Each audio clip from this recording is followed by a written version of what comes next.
Le premier responsable de l'IMRA et ses collaborateurs face à la presse au siège de l'ONG Espoir Vie Togo ce mercredi 21 décembre 2022.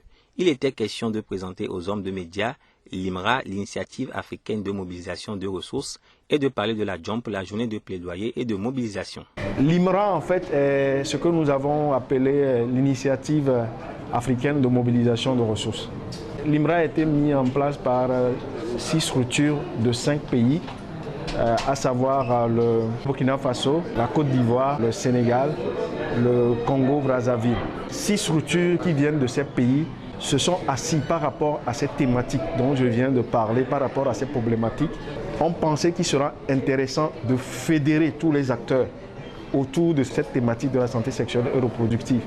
Et nous avons initié la JOMP, la journée de mobilisation et de plaidoyer en faveur de l'amélioration de l'accès aux services de santé sexuelle et reproductive des jeunes et adolescents de l'Afrique de l'Ouest et de l'Afrique centrale. La JOMP a été initiée suite à un constat. Les nouvelles infections, ces 3 dernières années, dans la tranche d'âge de 14 à 24 ans, augmentent. Ça a pratiquement triplé. Que ce soit au niveau du Togo ou des pays qui sont initiateurs, à savoir le centre SAS de la Côte d'Ivoire, l'ADS du Burkina, Bokiaka du Sénégal, Serment universel du Congo. Les chiffres que nous relevons sont assez inquiétants, assez urgents en matière de nouvelles infections et de grossesses précoces. Les rapports qui sont publiés ces derniers moments entre 2020 et 2021, que ce soit en Côte d'Ivoire ou au Togo, montrent que les grossesses précoces sont assez inquiétantes. Et il fallait porter ça à la connaissance des autorités. Il fallait faire quelque chose.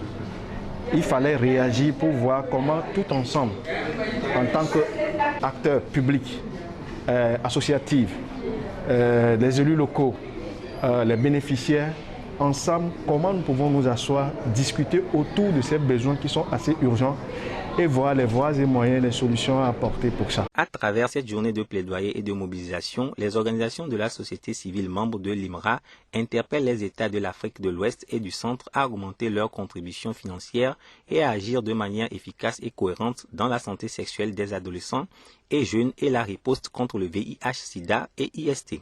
La JOMP pour cette première édition a donc mis l'accent sur la santé sexuelle et reproductive.